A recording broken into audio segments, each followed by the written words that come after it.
C'est vrai que si la PH a 30 ans, c'est grâce, bien entendu, à tous les bénévoles qui chaque année reviennent pour ce trophée, pour qu'on organise ce magnifique trophée. La PH a 30 ans, on se redonne rendez-vous dans 30 ans. Dans 30 ans.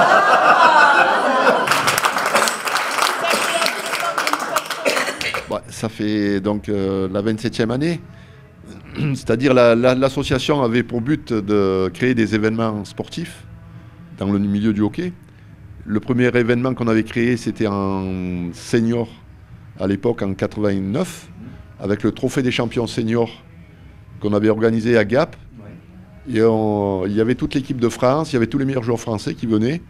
Et on avait fait un tournoi de hockey à 3, dans le même style qu'on a reproduit après pour les enfants. C'est en 1987 que fut créée l'APH, Association pour la promotion du hockey. Pour Charlie, l'objectif était de promouvoir le hockey sur glace. En 1991, les organisateurs ont créé le premier trophée des petits champions avec pour but offrir aux jeunes hockeyeurs une grande fête de fin de saison comme ce fut le cas pour le trophée des champions seniors en 1989. Depuis, beaucoup de chemin a été parcouru par Charlie et son équipe, au point que le tournoi est devenu le plus grand rassemblement européen de hockey mineur. Gap et Briançon sont des places fortes du hockey français qui alimentent régulièrement l'équipe de France. Et à l'image de ces vétérans gapençais et briançonnais qui avaient beaucoup de mérite à jouer dans des conditions difficiles, il fallait souvent fabriquer sa patinoire et s'affronter avec des équipements sommaires. Aujourd'hui, patinoire et équipements ont évolué, mais une seule chose n'a pas changé, la passion. Grâce à elle et à tous ceux qu'elle anime, comme Charlie et son équipe, la tradition continue. Il faut beaucoup de passionnés de hockey comme moi. Et il y a des passionnés qui, comme moi, sont depuis les années 89-90 dans l'association pour participer à toutes ces organisations qu'on propose pour les jeunes. Ça dure depuis longtemps. Normal. Il faut être fidèle à Charlie Mess. C'est une passion qu'on vit en famille, que nous vivons en famille depuis 1990. Donc 91, j'ai commencé avec le tournoi des petits champions de Charlie et puis j'ai pu arrêter. Ouais. Ben oui. Et puis après, tu t'impliques dans plein de choses pour faire avancer le club. Et puis, mais de toute façon, c'est une passion. La preuve, c'est que je ne peux pas jouer au hockey aujourd'hui.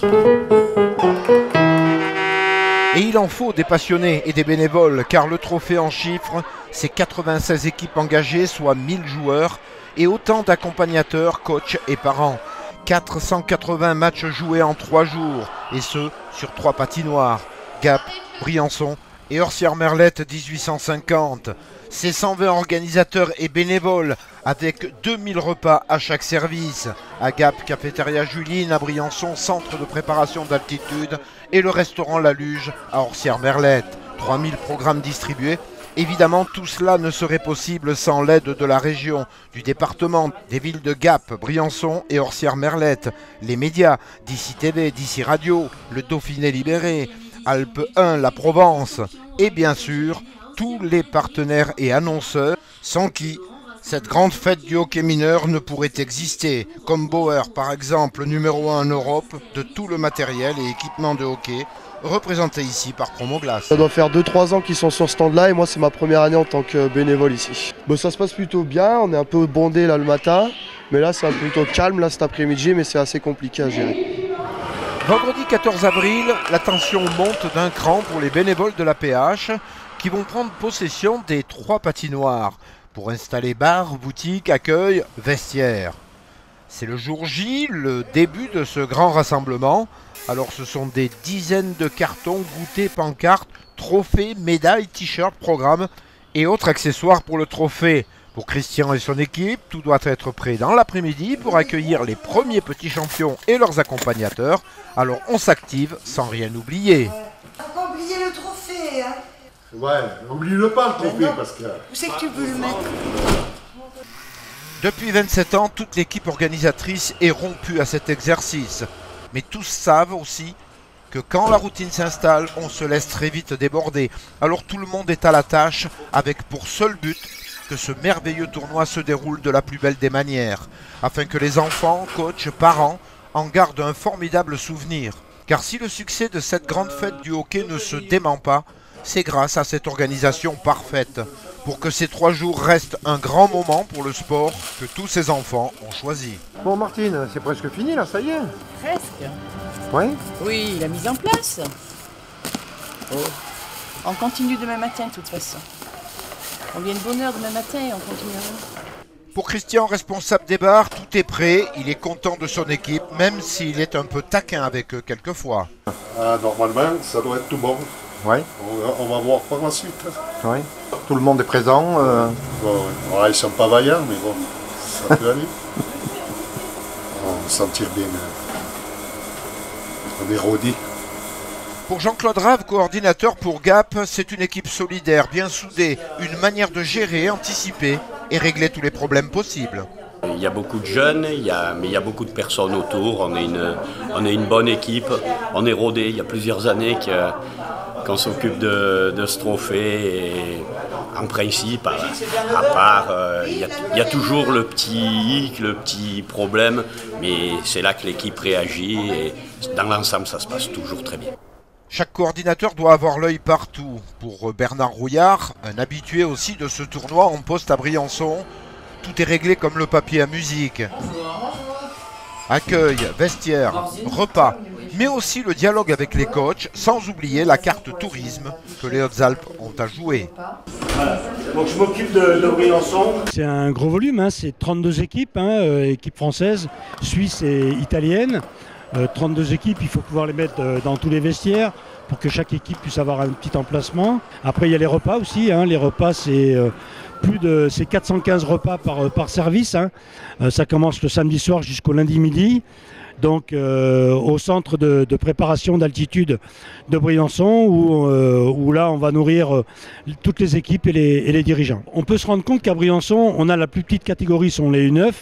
Et les U9, en général, ils viennent toujours accompagnés, alors, ou des parents ou de leurs grands-parents. Alors, ça fait aussi de l'activité économique sur Briançon. Comme on est en période de vacances, il y a des gens qui restent une semaine sur Briançon et qui profitent du ski encore sur le site.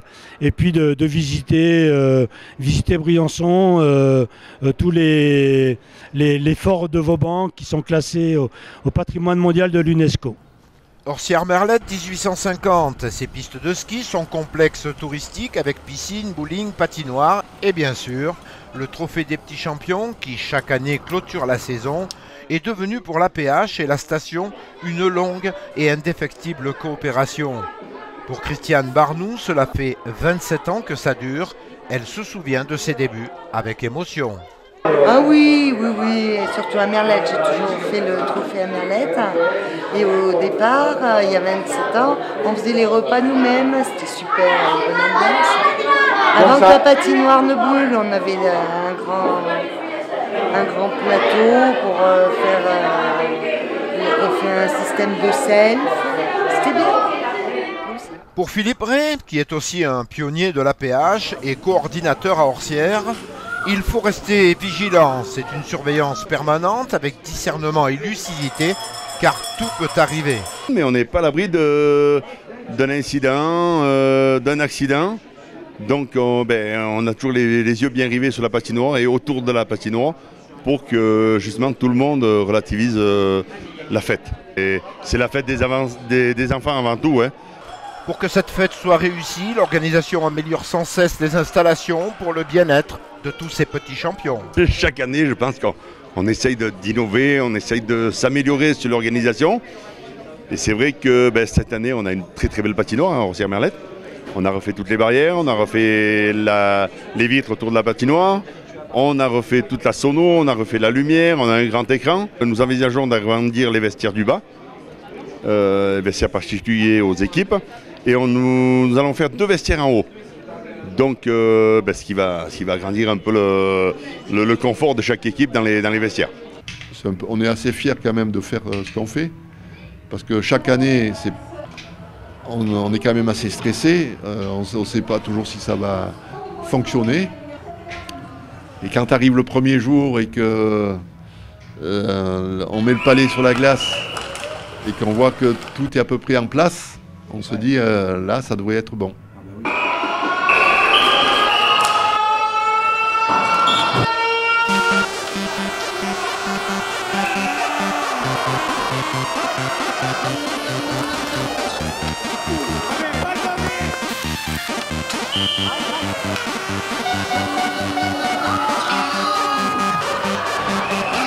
C'est parti pour 3 jours de folie où 96 équipes vont jouer 480 matchs.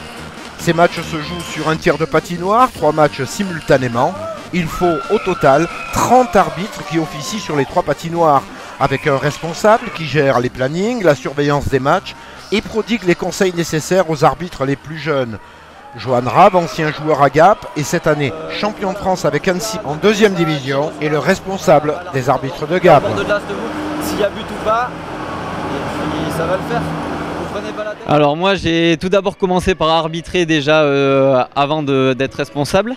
Et aujourd'hui j'essaye donc d'expliquer aux nouveaux jeunes arbitres, de leur donner quelques consignes et quelques conseils en tout cas. Et puis de surveiller que tout se passe bien au niveau de leurs décisions. Oh, bah, c'est bien connu que les joueurs et les dirigeants sont rarement en accord avec les arbitres. Donc il y a toujours quelques désaccords en fonction des décisions.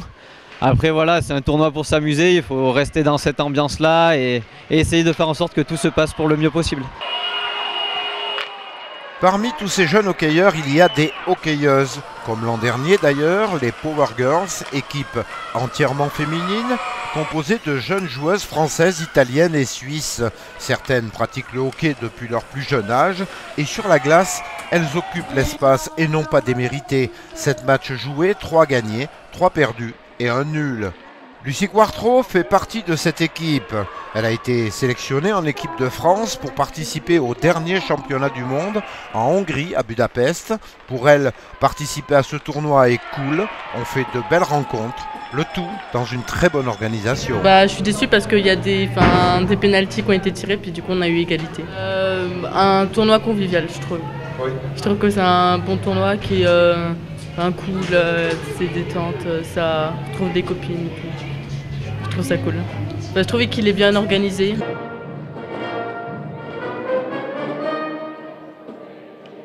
Point fort du trophée des petits champions, le match des mini-stars. Une sélection de joueurs français contre une sélection de joueurs suisses et italiens. Le seul match qui se joue sur la surface complète de la patinoire. Un match de gala retransmis en direct sur le web, où toutes les délégations se retrouvent dans les tribunes, dans une ambiance surchauffée. Pour la petite histoire, c'est la sélection Suisse-Italie qui a été la plus forte et l'ont emporté 4-3. Pendant toute la durée du tournoi, parmi les travailleurs de l'ombre, Benjamin Mas est présent sur les 3 patinoires pour veiller au bon fonctionnement. Il s'est occupé de toute la préparation d'avant-tournoi qui a nécessité plusieurs mois de travail. Benjamin s'occupe également des stages de hockey de la PH qui se déroulent à Orsières-Merlette lors des vacances scolaires.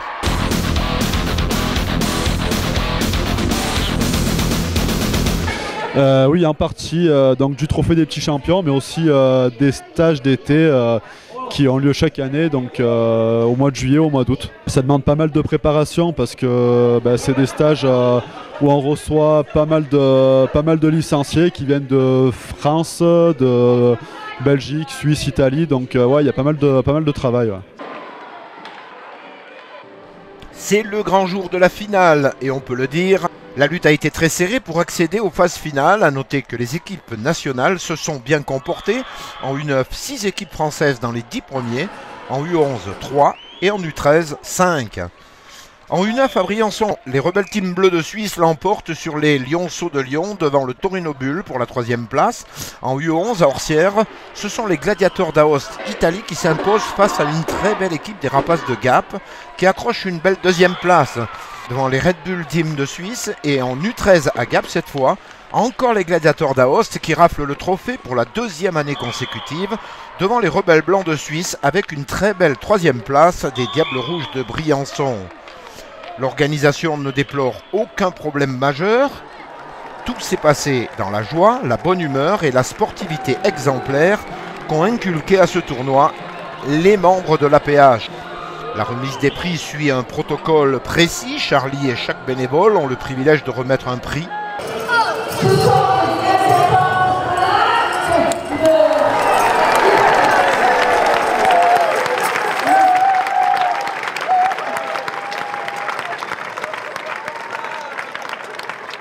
C'est la valse des récompenses qui va durer plus d'1 heure. Outre le grand trophée, les 32 équipes reçoivent chacune un petit trophée et la médaille. Nul doute que pour ces graines de champions, le trophée Bauer restera gravé toute la vie dans leur mémoire. Et ils repartent chez eux des images plein la tête. Le 27e trophée Bauer des petits champions est terminé. Vive le 28e.